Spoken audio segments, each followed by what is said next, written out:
The two laws of communication that nobody talks about. You can predict almost every single communication mess up before it happens because communication only breaks down in two places. One, you don't understand yourself. Two, you don't understand the person you're talking to or your audience. That's true in business, relationships, sales, leadership, marketing, negotiations, parenting, content creation. And once you see it, you can't unsee it. Hi there, I'm Jonathan W. Pritchard, and for 20 years, I've toured the world as a mentalist, doing Vegas, TV, colleges. And what I figured out is the same psychology that works on stage is exactly what drives decisions in the boardroom and life everywhere. And one of the deepest principles I've ever found is surprisingly ancient. Sun Tzu said, if you know yourself and you know your enemy, you need not fear 100 battles. Most people, understandably, hear that as military strategy. I think it's actually a law of communication because every communication breakdown comes from one of those two failures. You don't know yourself, you don't know them. That's it. And this is why most companies fail.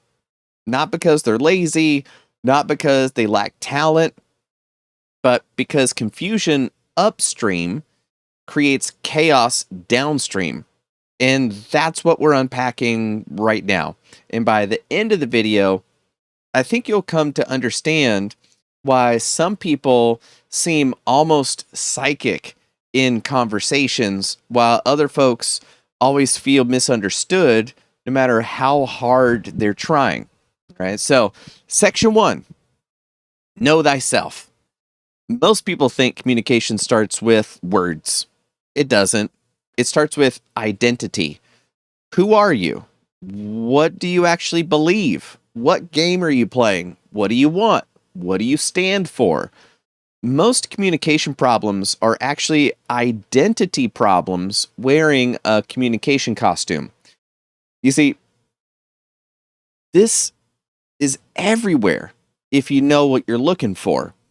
A company says they're premium, but they behave like a discount bargain brand anytime somebody asks for a discount. Or a salesperson tries to sound confident while, like, on the inside, they're feeling desperate for the commission. That's what we call commission breath in the biz, and it'll kill every deal guaranteed, right? A creator copies everyone else because they haven't figured out what they actually think.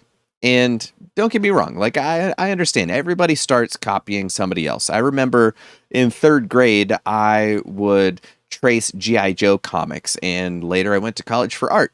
That's how I got started. But eventually you want to share your own ideas, not just do what everybody else is doing, right? You also see this with leaders. They change direction every week because they're reacting emotionally instead of operating from clarity, or they're like, oh, I heard this on Diary of a CEO. I got to do this. And then, oh, I heard this on Joe Rogan. So now they're doing that, right? So they're always going all over the place. People feel contradictions way before they can explain it or articulate it. That's one of the biggest lessons that performing taught me. An audience can detect incongruence almost instantly. And if you want to experience that yourself, try learning a magic trick that needs you to do something sneaky and then act like you're not being sneaky. It's incredibly difficult. Like if you've got to hide a quarter in your hand and it says hold your hand naturally, your shoulder starts doing this and everybody's like, are you okay? Like, what's going on? And you're supposed to act natural, and then you do this and everybody's like, I don't know what's going on, but something is clearly not right here. So they won't be able to tell you what's wrong. They just know that something is. Right? So in life outside of magic, you can say all the right words, you can use the right frameworks, you can hit every bullet point and still lose the room, right? Why? Because human beings are unbelievably sensitive to contradiction, especially emotional contradiction. Your body language says one thing, your tone says something else, your pacing says something else. You'd be like, I am calm, and that's why I'm talking really fast, right? Your decisions don't make sense based on what you said, right? And people may not consciously know why they don't trust you. They just don't trust you. And you can't communicate clearly from a confused identity, right? That alone explains an enormous amount of company and business dysfunction, right? Why do some brands feel scattered? Because they don't know who they are. And that sounds unbelievable. Like, of course you would know who you are. You're selling the thing to the person. I can't tell you the number of startups who think they're doing this when actually their clients are buying that. Right? It's staggering how common this is. Now, why do some leaders sound unstable? Because they are. Like they're internally, they're unstable. Why do some creators never build a real audience? Because they're shape-shifting constantly, trying to be whoever they think the algorithm wants them to be. There's no fixed point. There's no center of gravity, no coherent identity organizing their behavior. And when identity can drift all over the place, communication drifts right along with it. This is also why confidence is misunderstood. Confidence is not speaking louder. It's not trying to be charismatic. It's not dominance. It's not being domineering. Real confidence comes from internal congruence. Your words match your beliefs. Your decisions match your values. Your actions match your messaging. That creates stability, and stability creates trust. This is true on stage too. When I'm performing as a mentalist, the audience is constantly asking themselves one unconscious question. They don't really know they're asking this, but it's the natural state of the mind of an audience. Does he actually believe what he's saying? Not logically, like emotionally. Is he like bought into this, right? And business audiences do the exact same thing. Customers do it, employees are doing it, investors do it, your spouse does it, your kids do it. Everyone is vigilant for congruence, which means communication mastery starts before you ever even open your mouth. It starts with being ultra clear. Who are you? What are you optimizing for? What's the goal here? What game are you actually playing? Because if you don't know, the audience definitely doesn't know. It's not their job to know you for you, right? That's not what they're there for. And if this idea is hitting a little harder than you thought it might, subscribe to the channel because that's what it's about. The psychology underneath high elite performance, persuasion, leadership, communication, business, not hacks, not gimmicks, none of that stuff. I'm fascinated by the deeper structure underneath why people say yes, trust, follow, and commit. So that's it. Okay. Section 2, know thy audience. Now let's talk about the second failure, not understanding your audience. This is where almost everybody messes up communication because most people communicate to themselves instead of with the listener. That's the whole problem. Experts do this all the time. They overcomplicate stuff because they care about precision more than they care about the audience understanding them, right? Marketers do the same thing. They describe a whole bunch of features while the customer's still asking like, cool, but Why do I care? Like, how do you make my life better? Founders do the same thing. They pitch grand vision, like, oh, we're going to be thought leaders. But the employees are sitting there wondering, like, what are we doing? What do you want me to do? Right? Spouses do the same thing. One person is arguing facts while the other person actually needs reassurance, but they're not asking for it. You see this online all the time too. People say, nobody understands me. Maybe. Sometimes you might be talking a language the other person has no reason to care about, right? Harsh but true. The audience is always translating what you're saying through their own fears, their own goals, their own incentives, their identity, and who they think they are, right? That changes everything because communication is never received objectively, it's filtered. A CEO hears through risk. An employee hears through job security. Am I going to lose my job over this? Right? A customer hears personal benefit. An investor hears return on investment. A parent hears safety. Right? A creator hears status. Oh, maybe I can get that award this year. Right? Everybody is listening through a, a different internal operating system from everybody else. And elite communicators understand this at its root. And that's why great comedians can read a room. They know what to say, what not to say in this area to get a laugh or get thrown out, right? Negotiators know what not to say.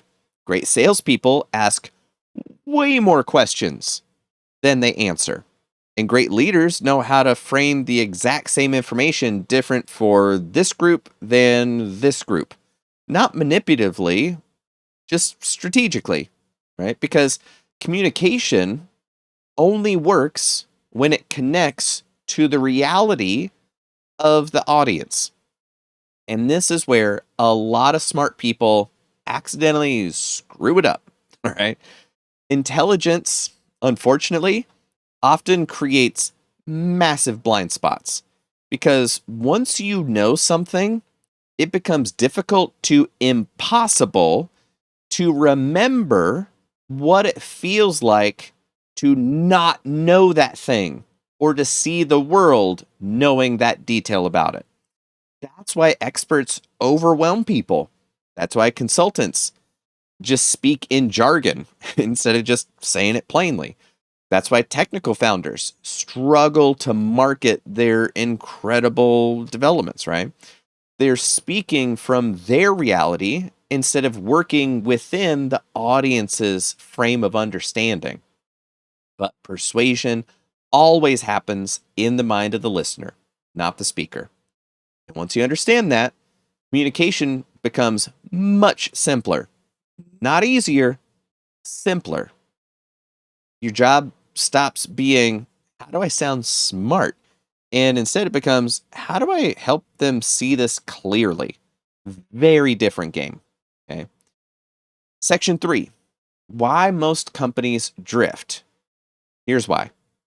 Because when a company doesn't know itself and it doesn't understand its market and it doesn't understand its clients, every system downstream of that gets chaotic, right? The messaging changes all the time. The strategy changes all the time. The offer changes depending on what day of the week it is.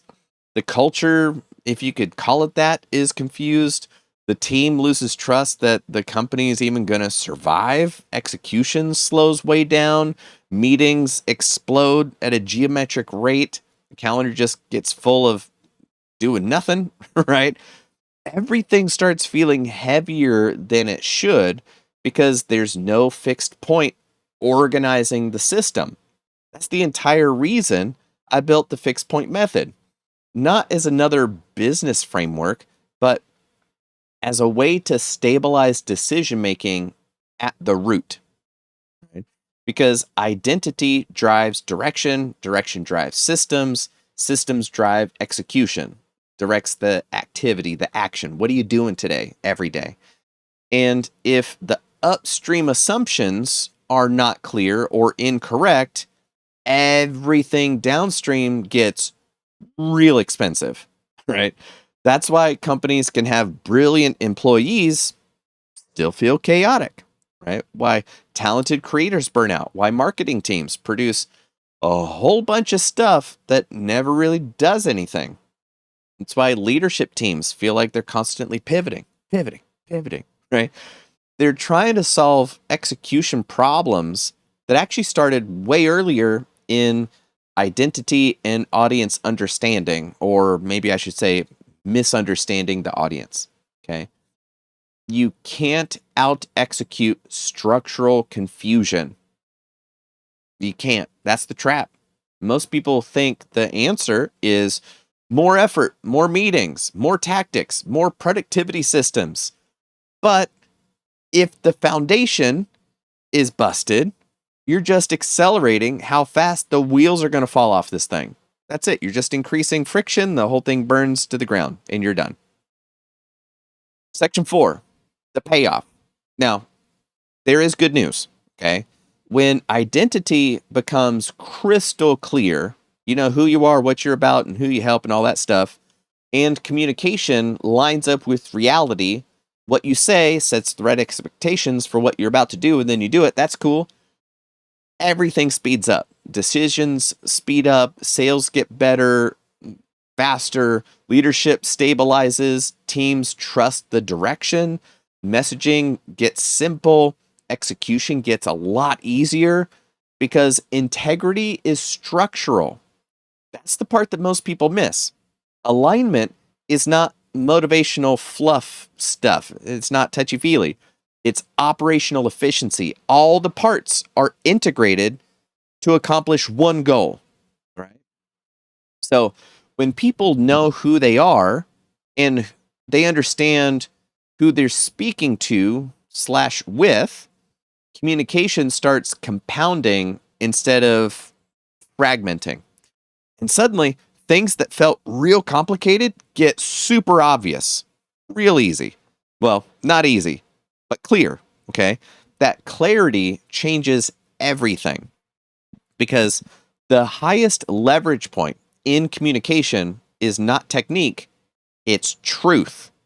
Clear identity, clear audience, understanding them clearly, clear incentives, clear reality. That's the game. All right. And once you understand those two laws, you start seeing communication breakdowns everywhere. Companies, relationships, politics, marketing, sales, leadership, everywhere. And the problem usually isn't the script, right? The problem started upstream in why you decided to write the script anyway. The mistaken understand, like the misconception of who it is you think you're talking to and what you think they care about. So you could write the perfect script for the wrong everything, right? That's why all this stuff upstream causes everything downstream to get completely messed up. All right? The problem lives way back there. And most people are trying to fix the action, the execution stuff that actually began with identity and misunderstanding the audience, their reason for being, right? That's the entire reason I built the fixed point method. So if that resonates with you, cool, subscribe to the channel. That's what it's here for. Understanding the deeper structure underneath persuasion, communication, leadership, elite performance, so you can actually get dependable results. So YouTube thinks this video will be best for you, and I'm probably sure this one might fit you better. Either way, I'm looking forward to seeing you in the next video.